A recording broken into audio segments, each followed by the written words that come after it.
Hello students, welcome to GRD classes. तो आज के इस लेक्चर में मैं आपके साथ डिस्कस करूंगा कि जो फाइनल एग्ज़ाम्स जो आपके स्टार्ट होने वाले हैं 2026 में, तो उसके लिए किस तरीके से प्रिपरेशन करनी है। तो फिज़िक्स का एग्ज़ाम 20 फ़रवरी को है और आप सभी बच्चों को पता है कि आज से 79 डेज़ बचे हैं और हमारे पास इन जस्ट 79 डेज़ में प्रैक्टिकल भी है, जेईई मेन का भी एग्ज़ाम है।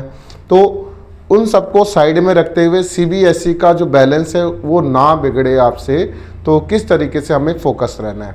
तो स्टार्ट करते हैं। हमारे पास जो सबसे इम्पॉर्टेंट चैप्टर है, इजी चैप्टर है, दैट इज़ सेमीकंडक्टर। तो मैं आपको इस लेक्चर में बताऊंगा कि सेमीकंडक्टर में आपको किस तरीके से फुल मार्क्स गेन कर रहे हैं। तो स्टार्ट करते हैं कि जो सेमीकंडक्टर है बच्चों,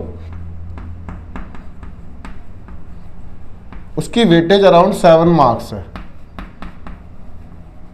और ये मार्क्स सारे फ्री के होते हैं। तो 70 मार्क्स में से आपके 7 मार्क्स की बढ़ोतरी हो जाएगी। आप 7 मार्क्स में से 7 आउट ऑफ 7 गेन कर सकते हैं। किस तरीके से? तो सबसे पहले हमें टॉपिक्स का पता होना चाहिए कि जो मोस्ट इम्पॉर्टेंट टॉपिक्स हैं सेमीकंडक्टर में, तो किस पैटर्न से हम स्टार्ट करें कि so that we will score full marks. तो सबसे पहले हमारा जो टॉपिक आता है वो आता है एनर्जी बैंड डायग्राम्स।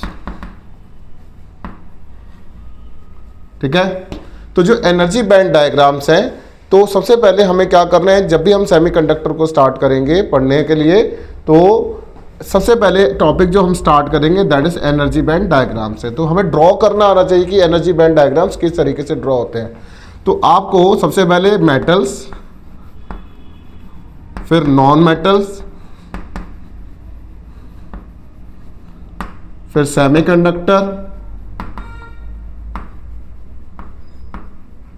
फिर एन टाइप और पी टाइप सेमीकंडक्टर।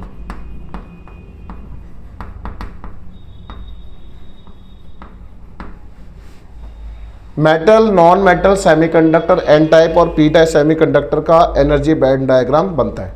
तो इन पांचों टर्म का, that is metal, non metal, semiconductor, N type, P type, इनका एनर्जी बैंड डायग्राम एक बार नहीं बनाना, कम से कम 5 टाइम्स बनाना है। मेटल्स का बना के देखो, 5 टाइम्स ड्रॉ करके देखो, कोई चीज़ आपकी रह ना जाए। एक एक पॉइंट के मार्क्स होते हैं। दूसरा मेन टॉपिक है डिफरेंस। अगर आप किसी चीज़ का डिफरेंस याद कर रहे हैं तो 2 तरीके के डिफरेंस हैं यहाँ पर। एक तो एन टाइप है, एंड पी टाइप में डिफरेंस आ जाता है। ठीक है, और दूसरा जो है that is extrinsic and intrinsic semiconductor. ठीक है, तो आपको याद रखना है कि एन टाइप सेमीकंडक्टर और पी टाइप सेमीकंडक्टर में क्या डिफरेंस है। डिफरेंस निकालने आता है, एक एक पॉइंट को अच्छे से एक्सप्लेन करना है कि आपका एक नंबर का भी जो पार्ट है वो गलत ना हो। तो एन टाइप, पी टाइप में maximum 5 points each, 5 points each, मतलब एन टाइप के भी आपको 5 पॉइंट्स पता होने चाहिए और पी टाइप के भी 5 पॉइंट पता होना चाहिए। और उसका एक टेबल बना के अच्छे से मैक्सिमम टू मैक्सिमम 5 टाइम्स आपको एक बारी में लिखना है।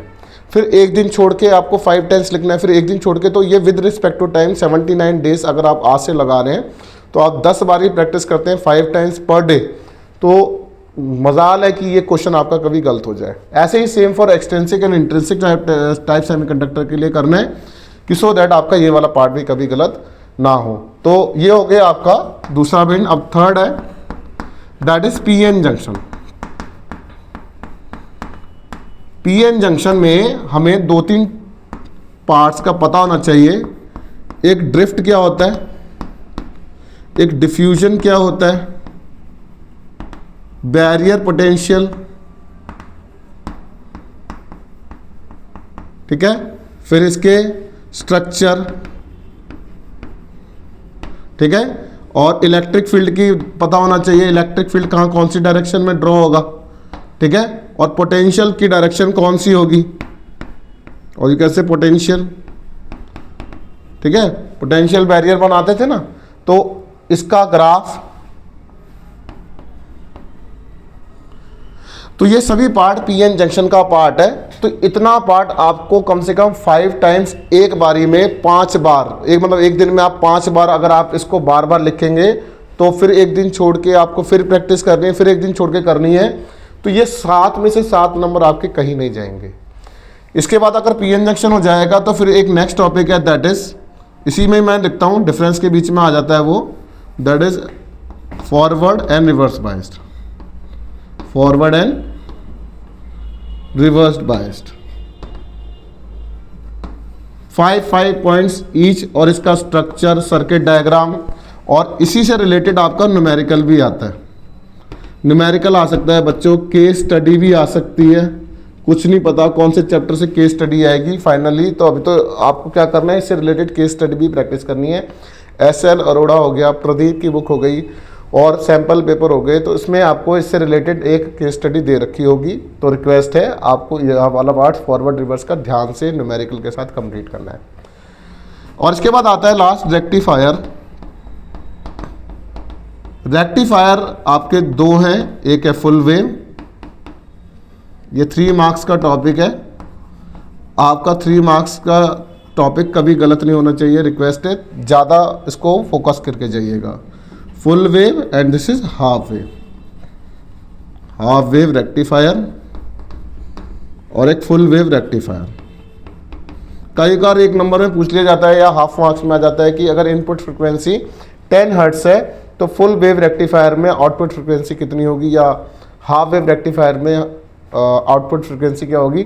इनका वेव डायग्राम पता होना चाहिए, इनकी थ्योरी याद करनी है आपको अच्छे से, सो दैट आपका एक भी मार्क्स यहाँ से कट ना हो। तो रिक्वेस्ट है, एक फॉरवर्ड और रिवर्स बायस पे आपका न्यूमेरिकल पार्ट पूछा जाता है और केस स्टडी आ सकती है, बाकी मोस्टली जो है थ्योरी है। पीएन जंक्शन पे आपका केस स्टडी आ सकती है, फुल वेव हाफ वेव पर भी केस स्टडी आ सकती है। तो ये वो सारा पार्ट है जो आपको 7 आउट ऑफ 7 मार्क्स दिलवाएगा। तो रिक्वेस्ट है, ये सारा पार्ट आपको सबसे पहले तो अपनी एनसीईआरटी से रिवाइज करना है, फिर उसके बाद आपको एसएल से करना है, उसके बाद आपको प्रदीप से कुछ नेक्स्ट टाइप का क्वेश्चन नज़र आ जाए तो वहाँ से कर लेना है, फिर यू लाइक का सैम्पल पेपर से कुछ नज़र आ जाए, अरिहन से नज़र आ जाए, या एमटीजी से नज़र आ जाए, जो भी आप यूज़ कर रहे हैं अपने रेफरेंस बुक में।